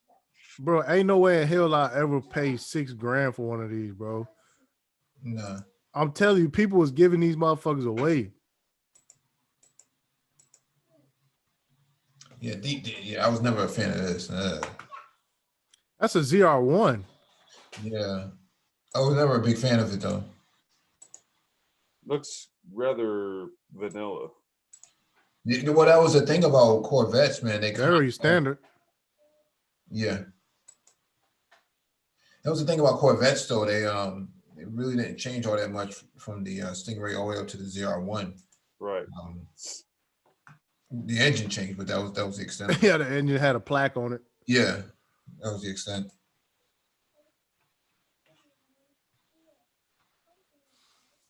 Yeah, man. Dude, they was giving these damn things away. That's funny. I wasn't I wasn't paying attention to this, but damn, I didn't know they was holding up like that. Yeah, the market kind of rebounds with them. I guess they hit a certain point and then they have to come right back up. Is every time they come out with a new one? Well, it's really just a Corvette namesake. It's like then all things Corvette become a commodity for a short time. sick. Like and then shit like this. Yeah. Right. This gets viral. Next thing you know, guys are getting ideas. Now they're hunting down, a good used chassis. Mm-hmm. Yeah, but that takes time, man. I don't care who you are. That shit takes time. You're not gonna. That's just not gonna work that easy. Yeah, man. they know body work. Somebody who he knows does body work. Yeah. No, this was a build right here. This was a build. But I'm saying when they something like this goes viral, and the next thing you know, you got guys trying to hunt these things down. Yeah, that happened not too long ago with the 914. Somebody posted a 914 with the what is that? The SCCA regulated like body kit, Mhm. and they made a street version of it, and that shit is sick. Yeah. That's why all these build channels, like the Rob Doms and the Tavares and B is for Build and all these channels. I follow all these dudes, man. Right now, the B is for Build, they went and grabbed a 2014. They went and grabbed a 2014 Mustang that they got out of an auction because it was flooded. So dude bought it, like he got it for pennies on the dollar, got it running. And then what they decided to do was they were going to do a body conversion on it, and they're going to do a 68 fastback at Eleanor. Mm-hmm. Right. So the whole build series that I've been following for maybe the past month is them converting a 2014 Mustang to a 68 fastback. And they got all the body lines to line up. Everything looks right. I'm like, damn, but then that becomes the thing. Now dudes are going to want to go and grab a 2014 Mustang because they're plentiful and then make them look like a 68 fastback Eleanor. Oh yeah, all the guys that's rebuilding wrecked like cars, bro, they fucked up the auction game. Yeah. Yep. Bro, like you have to really get in there and bid now. Yeah, Hoovie's Garage, all these dudes, all they do, they hit the auctions, they get all these cars. Like that dude, the guy for B for Build. Bro, nobody cares about a clean title anymore. Like that salvage title stigma is gone. Yeah. It's all about getting flooded vehicles, dude, because there's no structural damage. Right. That's the thing. You get a flooded vehicle. Car's been flooded out. as long as it went above, if the flood line, I forgot where, if it's above a certain point, insurance companies are going to basically write it off and make it a flood damage. And then you go and buy like STIs, dude, that were flooded out for like $3,000. Strip out the interior, vacuum it out, clean it all out, get all the mold and all this shit. Make sure the pistons can rotate in the motor. Yeah, I would. You don't even got to put the interior back in it. Now it's a race car, anyways. Yeah. Yeah, at that point. And the thing is that now they're talking about with this social distancing and auctions, this may very well you know go straight to auction straight from your phone and whatnot. You may not go in person and see a car anymore. Oh yeah, I mean that's what it is on Copar. Copar been an app for the last like three years. Yeah, just bidding on the app. Yeah, but you got these dudes, man, with this endless amounts of fucking money, man, from YouTube and whatnot, man, going in and making these large bids, man. Like, yo, what the hell was that? Well, eBay was kind of like the first, eBay Motors and shit. But yeah, it's like those dudes, man. These dudes, like it seems like every week, all these guys got a new car. Mm-hmm. They just got a new car from somewhere. They just got a new car, and they're just going in. They're scooping up all these cars from auctions. Well, they got a lot of deep credit. Is what they have. That's the other thing too. Credit. So they got shops, bro. Well, they got corporate too. Yep. They operate their channel like a corporate channel. Well, the channels are the extension of their shop operations. Like that's what I'm trying to do with my karting shit. I've been peeping game this whole time, and I'm like, okay, well, nobody really does this with karts. Like there's one guy in Australia who does. He has a channel called Power Republic. He's like a Tony kart dealer. Yeah. But yeah, like that's what these guys do. They run the channels as an extension out of their shop. And so like, yeah, the shop, like you said, the shop's got like probably credit up the wazoo or whatever. And, they just go and buy these cars at auctions for dirt cheap and do builds and record it and make YouTube content out of it. Yeah, but if you went to that same auction, man, they just outbid you on purpose. They're going to outbid the hell out of me. Yeah, they got connections too, man. Don't get it twisted. Yeah. I mean, because yeah. Oh, I started that little used car lot I had started a few years ago, and man, you go to the auction, they'll have cars already marked for sold that they friends already set to the side, bro. You be like, what's going on with this one? It don't even need that much work. Oh, it's already sold. Like the auction ain't even started yet. You have to really get in there and like play the game, man. And you like, man, it ain't started yet, nigga. I said it's sold. Damn, all right, man. No, yeah, but it's the good ones that Tycity referred to, man. That like what's going on with this, man? Like it's gone already. What do you mean gone, nigga? This fucking shit just opened up. What are you talking about, man?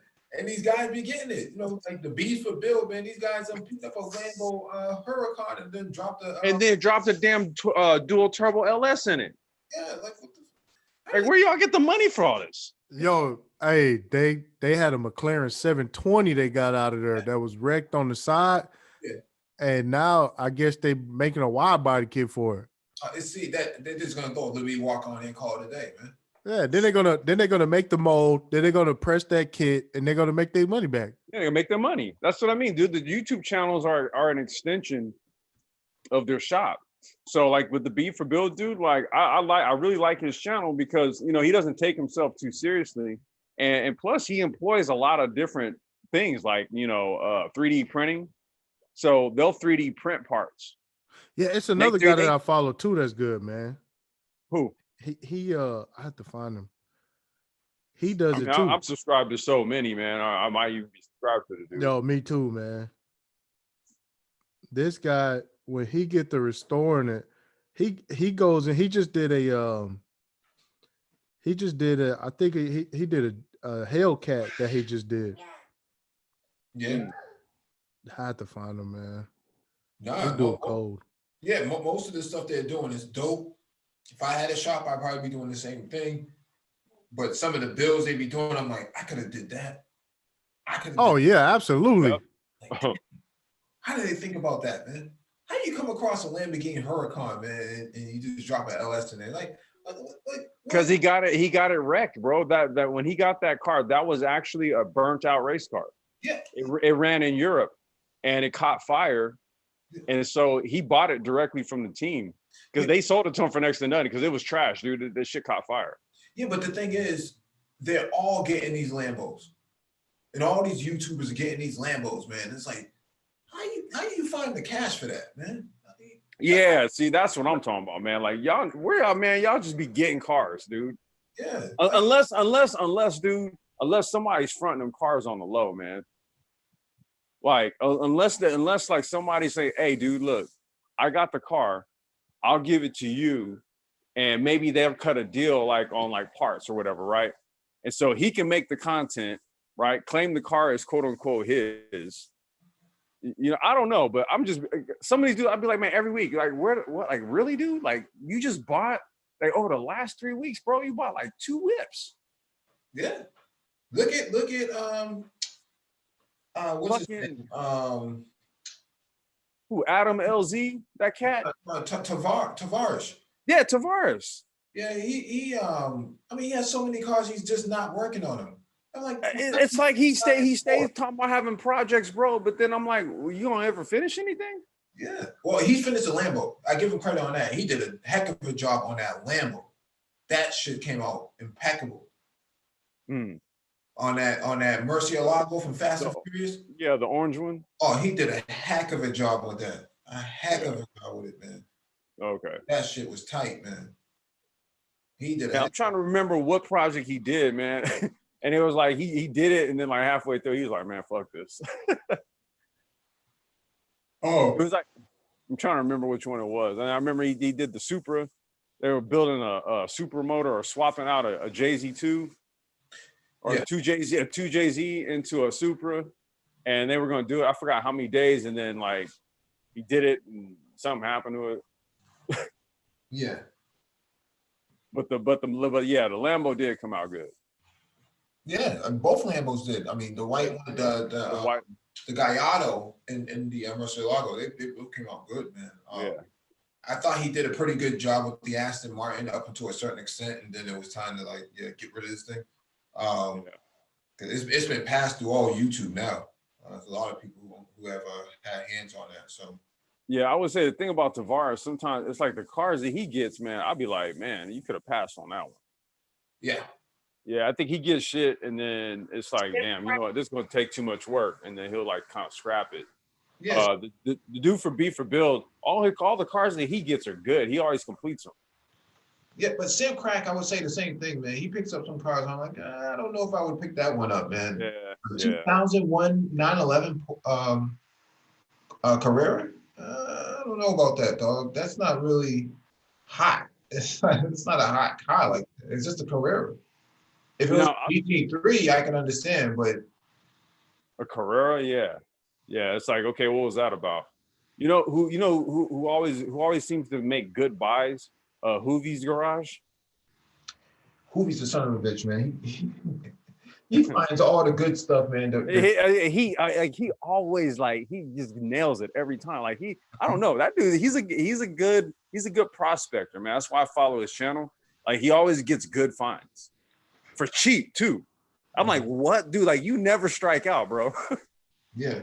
Either that or you're just fucking lying to us on camera. It's one or the other. Mm-hmm. But he seems to always get like premium cars, dude, and he gets it like just for next to nothing. So he's got like impeccable negotiating skills or something. Yeah, but a lot of those things be crap too. A lot of those, like the BMW, the 7 Series, the B7, the Alpina, that thing was crap. That thing was shit. That thing was so much crap. What was the point of that, man? I'm not into, just buying random cars just to see how they work. I got time for that shit. Well, I mean, it was an Alpina, I guess. Yeah, but still, the thing is, for $3,000, you bought a 7 Series for $3,000, and you didn't think that. Be quiet, Bob, okay? You didn't think that.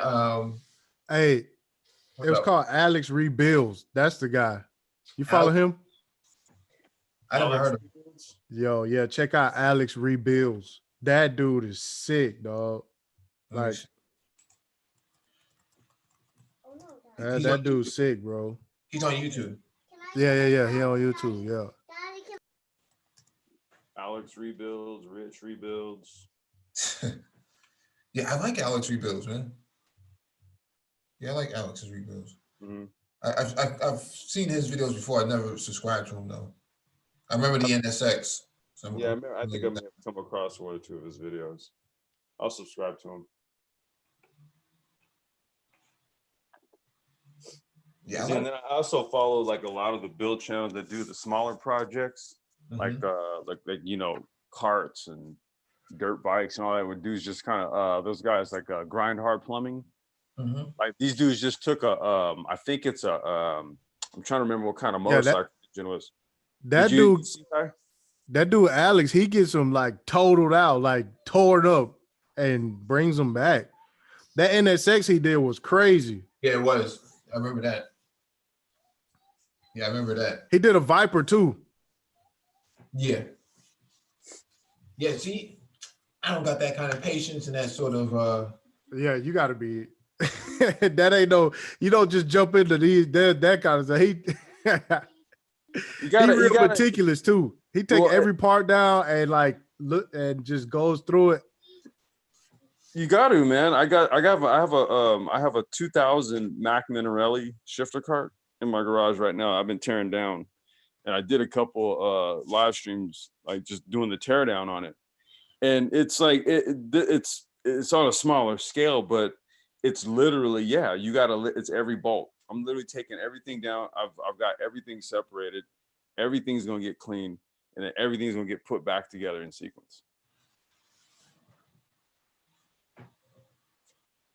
Yeah, you gotta do it, man. Yeah, but when it comes to a larger vehicle, man, that's kind of a different story because no, it's the same. No, because I'm saying for these guys, they seem to have a clear vision without sketching anything out. They kind of just know. They just look at it like that. I'm gonna do this, and that, and with it.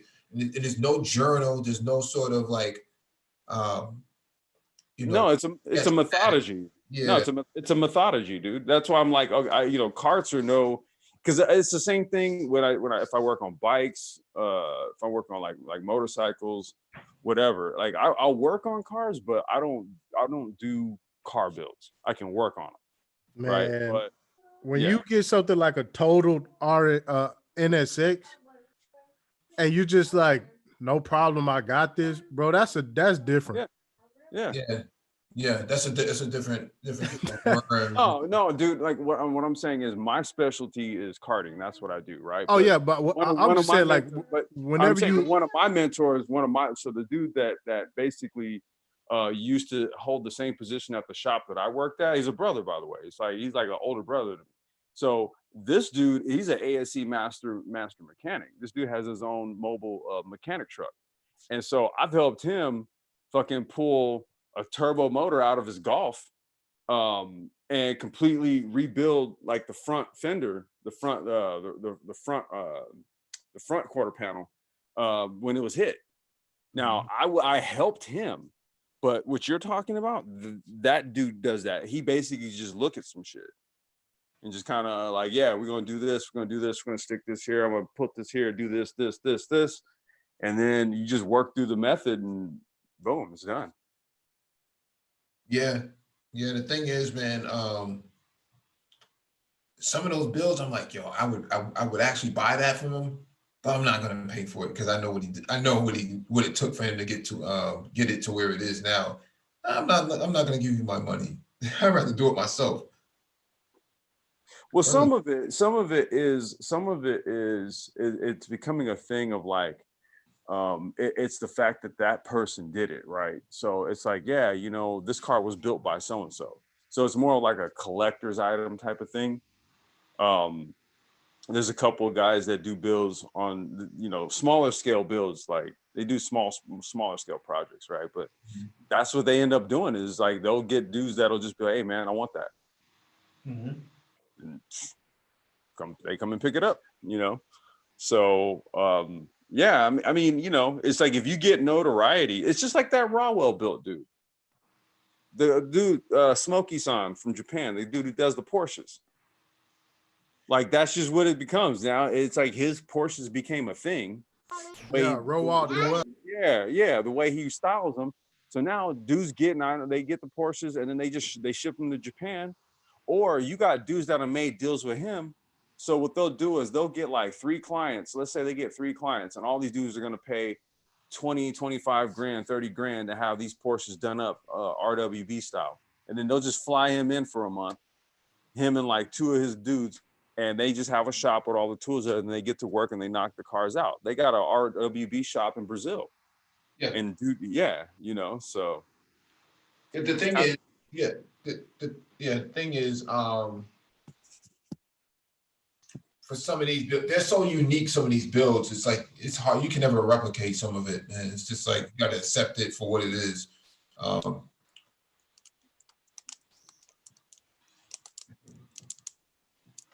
Like this shit is tight. This Corvette, That shit is so dope, man. tight, I like man. it. Yeah, I There's like no it. way there's no way I could have ever thought of doing something like this. There's no way, man. That's some renegade shit, man. That's like looking at a Corvette and Oh, seeing you don't want to take that to a car show. You finna get some looks. No, you getting hella looks, dude. Especially you go to a hot rod like a no. You go to Cars and Coffee with that shit. yeah. Get the strap, man. Get the strap. Yeah. Wait. Hey, I'm finna put my son down. He been sleeping all day. I'm finna try to see if he'll go to sleep. Hey, have a good one, time, man. All right, man. Y'all have a good one, man. Peace. All right. Peace. Man, he ain't going to sleep. He's sleeping all day. Now he up all night, man. Yeah. No, that looks fresh. I like it. Yeah, I like it in a different color, but I still like it nonetheless, man. And then looking at the prices, I need to just walk away from that because ain't no way in the world I'm gonna be able to replicate a build like that. It's just not possible, man. No, what it is, dude, what that did right there was it just kind of gave you inspiration for the car. It's like you look at it and you see that somebody made something new out of it, right? And you're like, whoa, dude, I'm seeing it in a completely different light. Now what happens is it starts to give you ideas. And that's what I was saying, man, like that's how like the market for shit just jumps up. You let a car like that go viral and then people start seeing it. And next thing you know, dude, they want to start hunting them down. They're getting their own ideas on it. Right, it's trending. Yeah, there you go. That's a social media term. Yeah. Yeah. You know? And same thing happens with cars and stuff. Mm-hmm. You know, some random ass car that, one didn't think was popular, the Drive or, Matt Farah or whoever does a video on it. And the next thing you know, people are hunting them down. Mm-hmm. Like I remember there was some dude, he did a video on this dude. All he did was he tracked out a Corolla. I'm talking about like one of the newer Corollas, it was maybe like a 2000 Corolla or something. But it was just the way the dude, he built it out, for, just for functionality. And Matt was just screaming the dude's praises. He was like, dude, I can't believe this is a Corolla, like a 4-door grocery getter driving like this. And the next thing you know, people were looking for 2000 Corollas to do exactly what this guy did, but to put their own spin on it. Right. All right, let me shut this down, man. Super Trend's trying to get in. Shit. Oh shit! I can even see. Yeah. Yo, what it do, Triz, man? Yo. I think he's still adjusting his mic. Okay. Yeah, Triz had popped in on my last live stream when I was doing a car tear down. Oh, what's up? What's up with it, man? What's up with it? There's like a little bit of delay. Once you added me, it was like a period where it was loading before I could even say anything. Oh, yeah. Make sure you update your Zoom client. Yeah. Well, I'm on my iPad right now, so that's probably why I haven't updated it. Yeah. Yeah. What's going on? Nothing much, man. I'm doing my little workout at home. Got my little Bowflex on deck. What have you heard so far from us? Well, I mean, I guess you guys were talking about the Porsche that was on the screen. Not the Porsche, the Corvette. Yeah.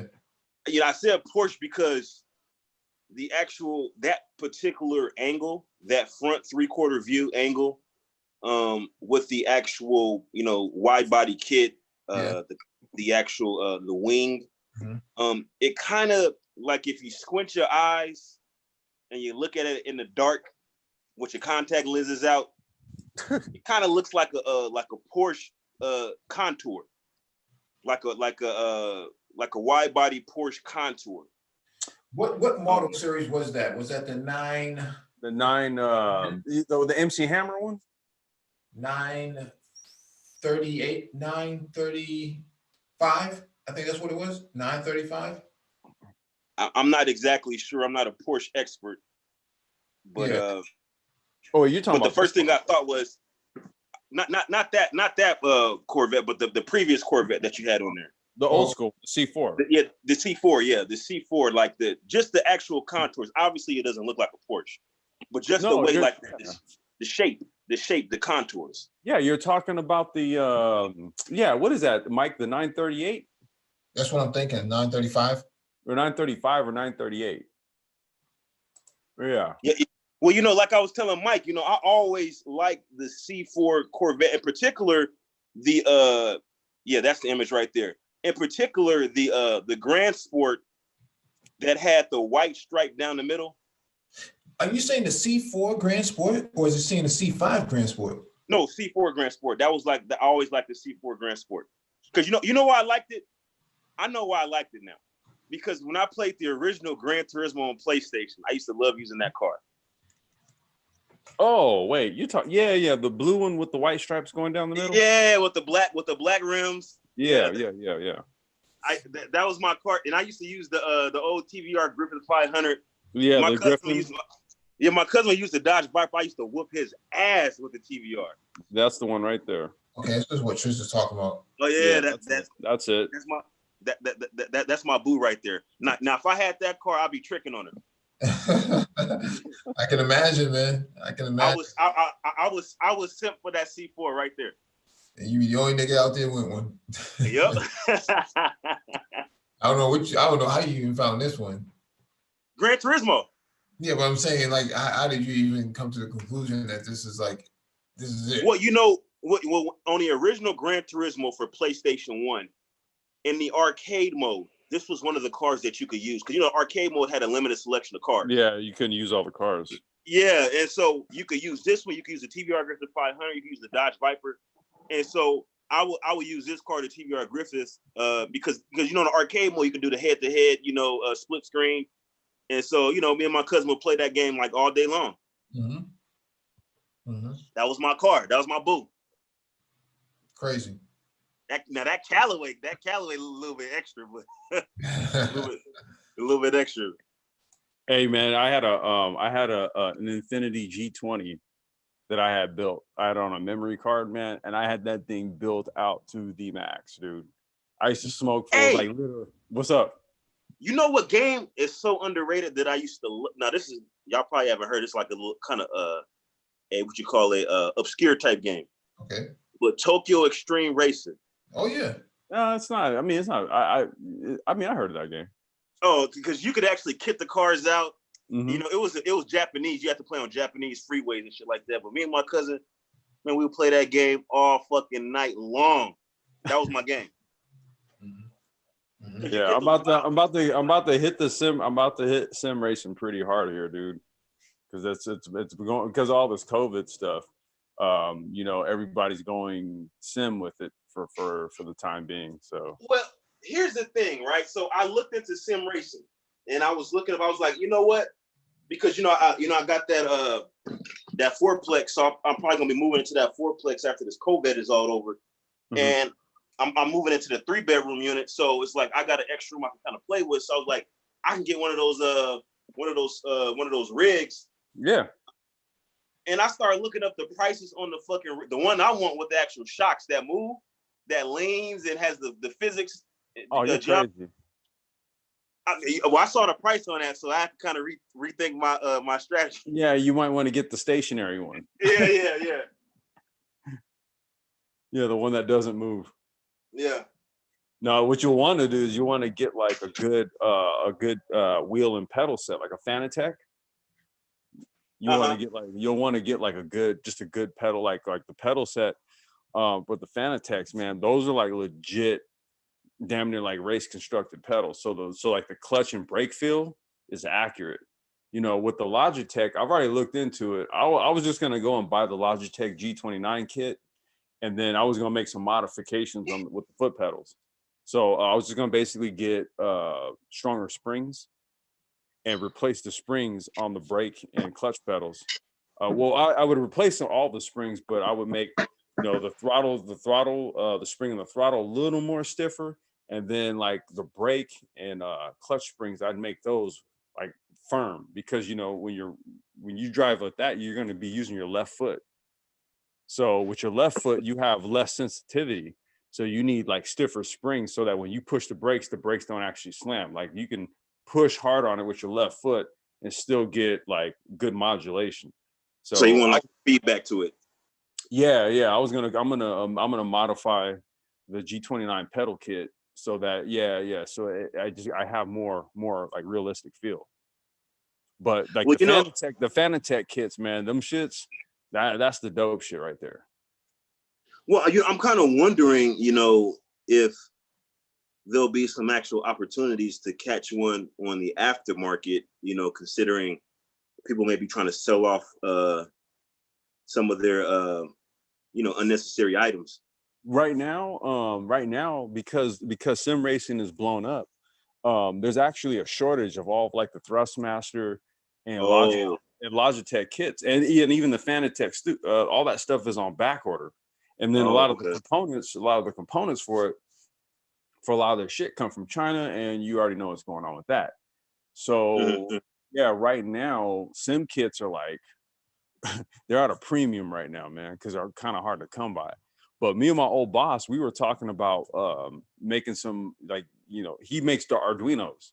So we were talking about making our Arduino powered DIY kit.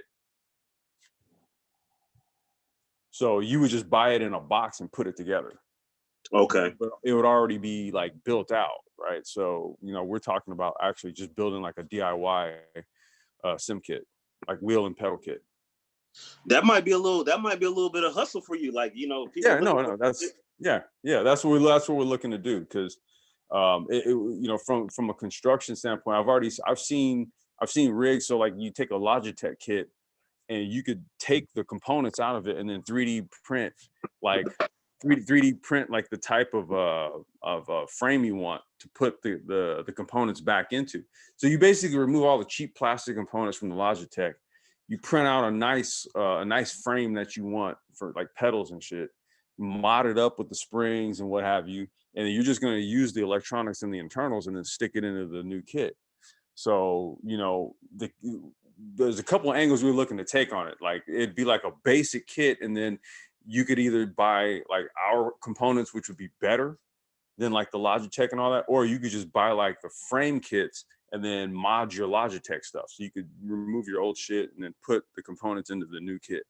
So yeah, we've been talking about that like over the last couple of weeks. Yeah, that sounds legit right there. I'm not really mechanically inclined. If so, I would probably be trying to do something like that myself. Yeah, I mean, you know, it's right, you know, right now, what I had to do was you know, I kind of rethink like you know, what we were doing in terms of like motorsports and racing out here, because like racing is it basically is dead right now. Like no one's doing nothing nowhere. Right. Also, you got all these dudes with, you know, the kart teams and all this stuff, man. These guys are just losing money hand over fist right now. You know, they had drivers who have put deposits, you know, paying drivers to pay for the season. There's no season, so guess who ain't paying? You got all this equipment. Dude, there's already people starting to liquidate shit, dude. Like on like Facebook. I got people texting me, dude, like just, yo, what about this cart? What about this? Yo, what about this? You know, so people are just trying to sell their stuff off because they need the money. And, you know, and then on top of that, sim racing has become a big thing because everybody's in the house, right? So now you got all these sim racing leagues blowing up. All the pro drivers are now, they basically transitioned over. So for the time being, the series are now being held in a simulation environment, and they're issuing out points. They're legit races, you know? So yeah, man, we're seeing a trend here. You know, I talked to my mentor and I was like, hey man, like let's tinker around, man. So personally, I've never actually, played or like participated in any type of actual sim type racing, contraption. You played arcade games, but that's obviously not the same thing. So I guess my question is, somebody coming from a racing background, the transition to sim racing, is the actual feel similar, or is it more? Does it feel like an actual game? I mean, you'll never.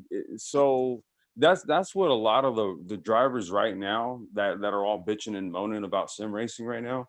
See, the issue that they're having is they're not getting all of the feedback that you would typically get out of a car. So sim racing is largely predicated upon modeling. Okay, so shout out to Paul. He had sent me a video because he and I have been going back and forth, over the last week or so about the sim racing stuff. And he sent me a video. There's a developer who was talking about how they construct like the tire models for sim cars, right? Because the one complaint that a lot of like pro drivers are having when doing the sim racing stuff is that like the tires in the simulation environment don't give the kind of feedback that a tire would typically give in a real car. And the guy was explaining, he goes, okay, well, look, things like tires, that's extremely hard to model. So you have to you have to use like programming theory. And then what you have to then do is you have to extrapolate from that and then construct a tire to get the type of performance attributes you want out of it, as opposed to trying to approach it from like a reality standpoint in a simulation environment. So there's a bit of there's a little bit of like loss in translation there, right? But overall, that's kind of what it is there. Now, Gran Turismo, if you play Gran Turismo, they run the Gran Turismo leagues, and that's all like professional stuff too. So and that has like a lot of like it has a lot of real world physics encoded into it. So like the bumps on the track, the elevation changes and all that, it's all 3D scanned.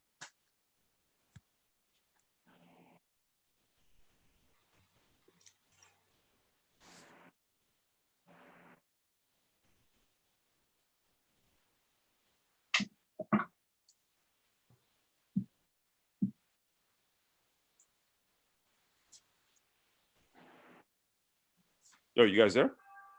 Oh, I'm still here. Oh, okay. I don't know where Mike I don't know where Mike V went. No, I'm right here. Oh, okay. That's all. I was just explaining to Triz like just the whole sort of sim racing environment. It's not quite it's sim. It's almost like if you do a flight simulator, right? You're not going to get the real experience of flying a real plane, but in a simulation environment, the things that you're doing, right, in terms of the physics involved, it's going to be the same thing. Well, see, and that's the reason why I kind of wanted one of those actual rigs that had the actual hydraulics or pneumatics. I don't know if they use air, if they use actual liquid, shocks that actually no, it's hydraulic. Yeah, hydraulics. And because for me, I'm not a professional driver, so I won't be participating in any races or anything like that. But just for the actual feel, because I like the speed. I'm not gonna lie, I like the speed, and I figure if I get like one of those rigs, I can get that sensation of actually speeding, and because there's like this place around near my house called Round One. It's like a Dave and Buster, and they have this. They had this simulator thing where it was like a you sit into it, and it has these fans, and it gives you like the sensation of you're on a roller coaster, right? And they had that one for a couple of years. They got like a new one, and this new one is even more immersive, and like it gives you that sensation of that you're like on a roller coaster. So like I start fooling around with that and just and then there's like this place downtown where it gives you the sensation like you're flying. It's like this like this, like there's no lie. It's like almost better than a roller coaster. You sit in this chair, and it's like being in a movie theater, but like it actually has like, I guess, hydraulics, whatever, and it moves, and it has like this curved screen that has the passive 3D, where it gives you the 3D vision without the glasses. Yeah. And it has like air, and it has like this water mist machine that blows on you, and like it literally feels like you're flying. It's like the craziest shit, because the way the screen wraps around you, it like covers like your peripheral vision as well. So it really gives you that sensation. So like a lot of this stuff can be mimicked if you have the proper equipment. You see what I'm saying? All you have to do is wear a VR set, dude. Like, go look up some videos of YouTube on dudes doing like drift courses in Assetto Corsa wearing a VR set. Like, but you know what though? The VR set will probably be a lot cheaper, but you also still need certain things like what really made the feeling immersive was the fans that they had blowing on you that would change direction, and like this air mist machine. Like it really gives you like that immersive feel, because part of, there's like a lot of things that you experience, like if you're really driving or you're really, whatever. But I'm saying, Tris, to the point where you're doing all of that, you may as well just go do it for real. Like, yeah, but the thing about it is that, like, especially like now with the COVID thing, and then like just situations where you want to actually change locations, it'd be simple as just loading in a different program or a different whatever read-only memory, type of perpetual, as opposed to actually having to change location so consistently. You see what I'm saying? What I mean, you kind of do have that. Like I said, if you check out some of the Assetto Corsa footage where dudes are wearing VR sets, and you'll see just how real it looks. And so when you're using a wheel that has force feedback, which is all like the Thrustmaster, the Logitech, the Fanatec, all like basically the competent level sim setups have force feedback. So when you're getting the feedback in your hands, okay, like your body, and then you have a VR set on, so you're gonna interpret it almost in a real-time sense, like you were actually doing it, because you're getting like the instantaneous feedback, and then two, you're getting true first person through a VR set. So like if you've ever done that, I mean, hell, like all you got to do is watch a race where a dude's wearing it, and it literally looks like when you watch an in-car camera footage of like a dude driving a real car. So when you watch like a real car video of like an in-car footage from a real race car, like you get like it's like a second person. So there's a real person doing it, and there's a level of immersion in it. When I'm watching this guy do this on a sim rig, I got the same level of immersion. And even in the title of his video, he was like, dude, there's points in this race where I kind of like forgot, like I'm sim racing. So that's how immersive this shit gets, especially when you factor in like a VR set and you got a real good force feedback setup. Like you get about 5 minutes in with a whole bunch of other cars, and there are a bunch of real people driving these cars. You forget that you're in a sim environment. Now, how immersive are the pro black simulators? Wait. Oh man, on that note, man, we're gonna have to shut down, man. Oh my God. Treasure, you one crazy guy, man. All right, shalom, everyone, man. Yes.